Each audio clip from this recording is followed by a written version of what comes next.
अज़ीज़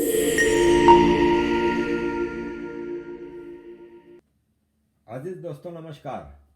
अज़ीज़ दोस्तों, मुख्तलिफ़ पाकिस्तानी डायस्पोरा के लोग यहाँ पे एक्टिविटीज़ कर रहे हैं, जिसमें सिंधियों ने की, बलोचों ने की, ऐसे पश्तूनों ने और पीओके के कश्मीरियों ने भी की।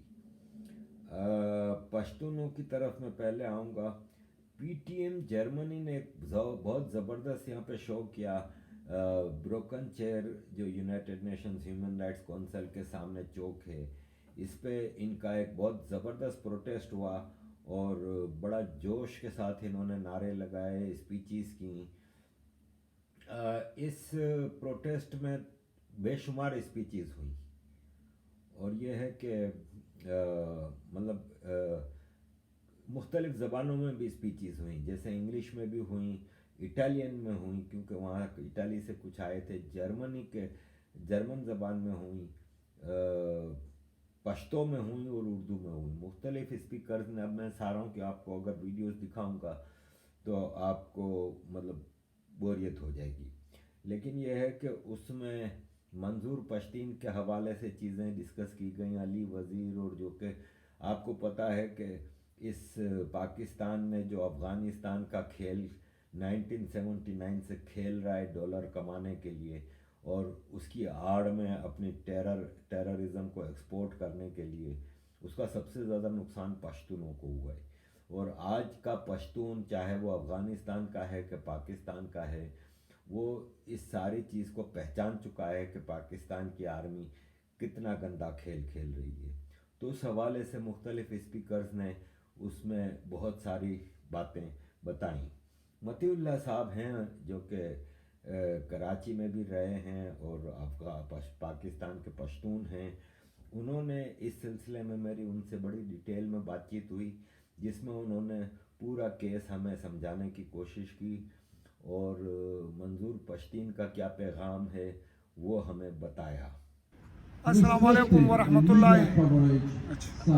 आप यहाँ पे जो पीटीएम का मैसेज लेके आए हैं वो क्या है? बिल्कुल, हम पहले मेरा सबको सलाम, आपके तरीके से सब लोगों को सलाम, उन लोगों को सलाम जो इंसाफ चाहते हैं और जो इंसाफ वाले हैं और जो अमन चाहते हैं। अमन वालों के हमारे बहुत बहुत सलाम, उन जालिमों से बहुत बहुत नफरत। आप ये बताइए कि जो पाकिस्तान में मंजूर पश्तीन साहब हैं, जिन्होंने हमेशा नॉन वायोलेंस की बात की है, उन्होंने कहा है कि हम अमन पसंद लोग हैं और वायोलेंस को हम नफरत करते हैं। तो मंजूर पश्तीन साहब का जो मैसेज है आम दुनिया के लिए, क्योंकि वो पश्तून कौम के सबसे बड़े लीडर हैं, तो उनका क्या मैसेज है आम दुनिया के लिए कि वो क्या चाहते हैं कि दुनिया क्या करे जिससे पश्तून की ज़िंदगी बेहतर हो? बहुत बहुत शुक्रिया। मंजूर साहब का यह ख्वाहिश है, उसका यह ख्वाहिश है कि हम अपने खाक में रहते हैं, अपने वतन में रहते हैं, लेकिन हम पर पंजाब के जालिम रियासत से तरफ से बहुत बहुत जुल्म हो रहा है। अपने मुल्क में, अपने खाक में और तजहीज़ात हमारे हैं, वसाइल हमारे हैं, सब हमारे हैं, ज़मीन हमारे हैं, वो लोग हमारे साथ नफरत के साथ ज़िंदगी करते हैं और हमको बहुत मुस्तामरे में रखे हैं, हम पर जुल्म करते हैं। और ये जुल्म कब तक? हम चाहते हैं कि किस पे जुल्म नहीं हुआ और हम चाहते हैं कि सब हम इंसान हैं, मुसलमान हैं, अमन के साथ हम जिंदगी करें, लोगों के साथ जिंदगी करें। हमको हम अमन पसंद है। हमारी सियासत जो है आदम तशद्दुद है और हमारी सियासत आदम तशद्दुद रहा था और रहेगा। हम कभी फायरिंग से काम नहीं लेते हैं, हम लोगों के साथ इकट्ठी जिंदगी चाहते हैं। अब हमारे भाई हैं, लेकिन पंजाब का ये जुल्म काबिल वो नहीं है। हम ये कब तक उसका फौज, उसका जालिम फौज वो फौज जिसके पीछे वर्दी है, ये जुल्म हो रहे हैं सारे पश्तून इलाकों में, ये बहुत जुल्म है। हम चाहते हैं और हम अपने आमन के आवाज़, हम अपना सदा, अपना आवाज़ बुलंद करने के लिए इधर आए हैं। ये जो हमने सुना होगा, अगर चाहते हैं। मुहतरम दोस्तों और मुअज़्ज़ज़ भाइयों, आज हम यहाँ एक बड़े जुल्म और नाकाबिल माफ़ी जुर्म के ख़िलाफ़ अपनी आवाज़ बुलंद करने के लिए जमा हो गए। जैसा कि अब सब जानते हैं, गुज़श्ता हफ़्ते पाकिस्तान के ज़ालिम, वहशी और दहशतगर्द फ़ौज ने अफ़गानिस्तान दारुल हुकूमत काबुल में मंशियात के आदी अफराद के एक हस्पताल पर हमला किया, जिसमें 400 से ज़्यादा बेगुनाह इंसान शहीद हो गए हैं। यह सिर्फ एक हमला नहीं था, बल्कि इंसानियत के ख़िलाफ़ एक खुला जुर्म था। ऐसा जुल्म न तारीख़ माफ़ करेगी और न ज़मीर इस कबूल करेगा। हम यहाँ इसलिए जमा हो गए कि एक आवाज़ से ये कहें, इत्तेहाद से ये कहें और आदम तशद्दुद के ज़रिए से ये कहें, हम इस जुल्म को मज़म्मत करते हैं, हम इस बर्बरियत को मज़म्मत करते हैं, हम इस जुर्म को मज़म्मत करते हैं। आलम बरदारी को ख्वाहिश है कि इन लोगों को जिसने ये जुल्म किया ऐसा न रहे और इस जुल्म के ख़िलाफ़ कार्रवाई करे। हम इंसाफ चाहते हैं और इंसाफ जिंदाबाद और जुल्म मुर्दाबाद। भाई आखिरी सवाल, ज़रा खैबर पख्तूनख्वा के हालात बताएं। बन्नू और इधर उधर हर 25 किलोमीटर बाद चेक पोस्ट लगाई हुई है और आम पख्तूनों की ज़िंदगी हराम की हुई है। खैबर पख्तूनख्वा के पख्तूनों के क्या हाल है? खैबर पख्तूनख्वा को हाल अच्छी नहीं है। जो लर है, जो बर है, सबका बहुत बुरा हाल है। इसलिए कि पाकिस्तान ने उधर जुल्म शुरू किए है। हमारे मंजूर ने ये कहा और अच्छी बातें कहा, हक बात कहा है।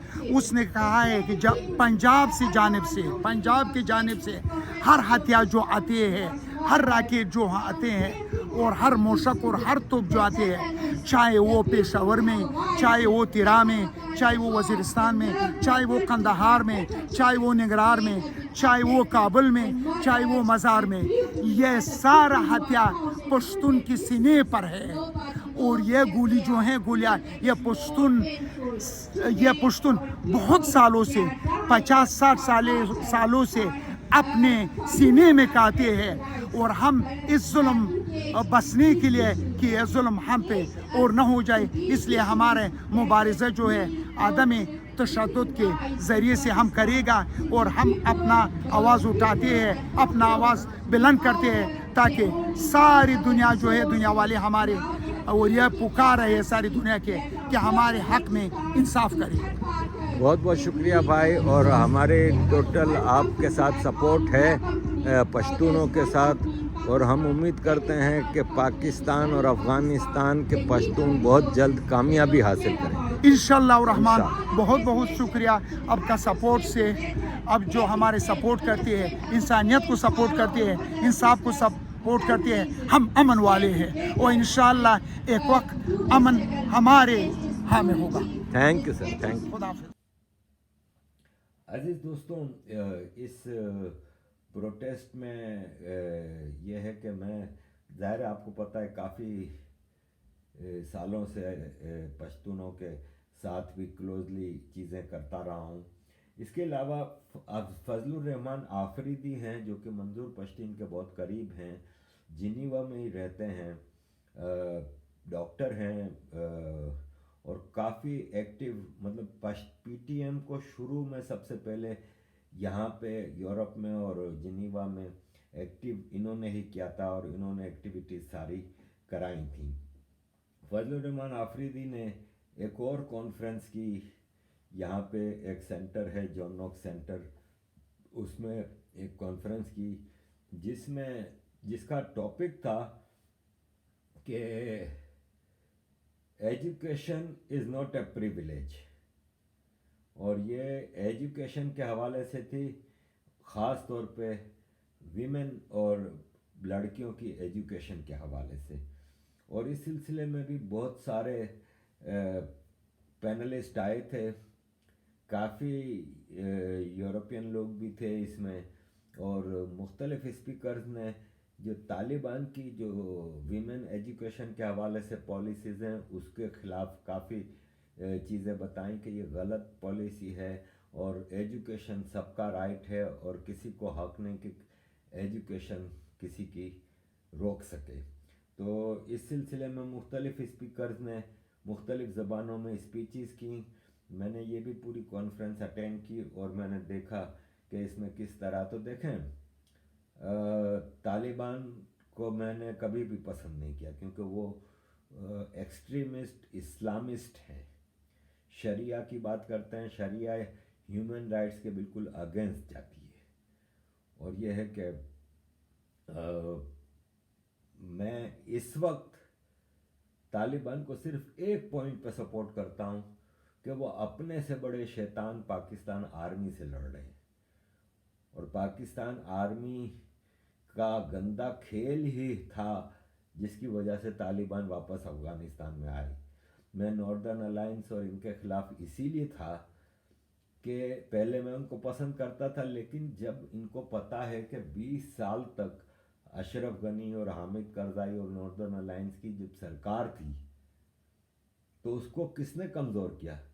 انڈیا نے تو اس کو مضبوط کیا تھا، ان کو ہر طرح سے انڈیا نے مدد کی تھی۔ یہ میرے اس وقت کے خیالات تھے، لیکن پاکستان نے تو طالبان کو سپورٹ کیا تھا اور ان کی حکومت کبھی چلنے نہیں دی۔ آخر تنگ آ کے 20 سال بعد امریکہ کو اس علاقوں سے جانا پڑا، اور یہ لوگ طالبان کا مقابلہ نہیں کر سکے۔ آج ناردرن الائنس پاکستان آرمی کی چاپلوسی کر رہے ہیں، اور اس کی تو ان کو کیا اندازہ نہیں ہے کہ پاکستان آرمی نے ہمیشہ افغانستان میں کبھی کسی کو نہیں چلنے دیا، چاہے وہ ظاہر شاہ کی حکومت ہو، چاہے وہ نجیب اللہ کی حکومت ہو، کسی کو بھی نہیں چلنے دیا۔ 50 سال سے زیادہ ہو گیا۔ ہر حکومت سے پاکستان کے وعدے ہیں افغانستان میں، کیوں؟ اس لیے کہ پاکستان چاہتا ہے کہ افغانستان ایک سب آرڈینیٹ، ایک غلام بن کر رہے پاکستان کا، اور افغان کبھی کسی کے غلام نہیں رہے۔ تو اس لیے افغانوں نے پاکستان کی غلامی کو برداشت نہیں کیا، تو پاکستان ہر حکومت کے خلاف۔ ایون اب طالبان آئے ہیں تو طالبان کو لے کے یہ لوگ آئے ہیں پاکستان والے، اور اب طالبان کہہ رہے ہیں کہ ہم تمہارے اشارے پہ نہیں چلیں گے۔ بھائی صاحب، تم تو ٹیررسٹ ہو، تم لوگوں کا کام پوری دنیا میں ٹیررزم پھیلانا ہے۔ پچھلی بار بھی 96 سے 2001 تک جب ہم سرکار میں آئے تھے تو تم نے دنیا جہاں کے جو ٹیررسٹ تھے، جو افغان جنگ سے فارغ ہوئے تھے، ان کو پاکستان میں جمع کیا، القاعدہ کو، اور اسامہ بن لادن، ایمن الظواہری، یہ وہ۔ اور جب امریکہ نے افغانستان پہ 2001 میں حملہ کیا 9/11 کے بعد، تو وہ سارے ٹیررسٹ کہاں گئے تھے؟ وہ سارے ٹیررسٹ پاکستان میں تھے۔ اسامہ بن لادن کہاں ملا؟ پاکستان میں۔ ایمن الظواہری کہاں مرا؟ پاکستان میں۔ ملا عمر پاکستان میں مرا۔ ابو فرج اللیبی، خالد عمر شیخ، ابو زبیدہ، جتنے ٹیررسٹ ہیں پاکستان سے ملے ہیں امریکہ کو۔ تو پاکستان ہمیشہ سے ٹیررسٹوں کو سپورٹ کرتا ہے، اور افغانستان نے دیکھ لیا تھا کہ پاکستان کی ٹیررسٹ پالیسیز کا نتیجہ تھا کہ امریکہ کو افغانستان پہ حملہ کرنا پڑا۔ تو آج افغانستان میں طالبان نے سختی سے منع کر دیا پاکستان کو کہ نہیں بھائی، نہیں بھائی۔ آپ یہ دیکھیں کہ طالبان کی سرکار آتے ہی 2021 میں، جب اس وقت کے آرمی کے ISI کے DG فیض حمید افغانستان گئے تھے، تو TTP کے جتنے ٹیررسٹ افغان جیلوں میں تھے اشرف غنی کے زمانے میں، فیض حمید نے ان کو بول کے آزاد کروایا تھا۔ عمران خان کا بیان موجود ہے کہ ہم TTP کے سارے لوگوں کو پاکستان میں اکوموڈیٹ کریں گے۔ اس وقت عمران خان کی سرکار تھی، جبھی میں عمران خان کے خلاف رہا ہوں، تو وہ TTP پاکستان کی فیض حمید نے آزاد کرائے تھے۔ आज पाकिस्तान रो रहा है कि अफगानिस्तान टीटीपी वालों की मदद कर रहा है। अफगानिस्तान ने तो आज़ाद करके उनको बोला जाओ पाकिस्तान जाओ, तुम लोग पाकिस्तानी हो, यहाँ पे क्या कर रहे हो। और अभी असद अली तूर की एक वीडियो है, वायरल है, उसमें वो बता रहा है कि, और यूनाइटेड नेशंस के एक एक्सपर्ट ने कहा है कि कोई प्रूफ नहीं मिला कि अफगानिस्तान के तालिबान टीटीपी को सपोर्ट कर रहे हैं, पाकिस्तान झूठे इल्ज़ाम लगा रहा है। तो जितना टेररिस्ट है वो पाकिस्तान का क्रिएटेड है। तो अजीज़ दोस्तों, ये सारा सिलसिला है पश्तूनों की एक्टिविटीज़, और बाकी अगली वीडियो में आपको मज़ीद में पाकिस्तान डायस्पोरा की एक्टिविटीज़ के बारे में बताऊंगा। थैंक यू वेरी मच अजीज़ दोस्तों for all your support, kindly keep supporting.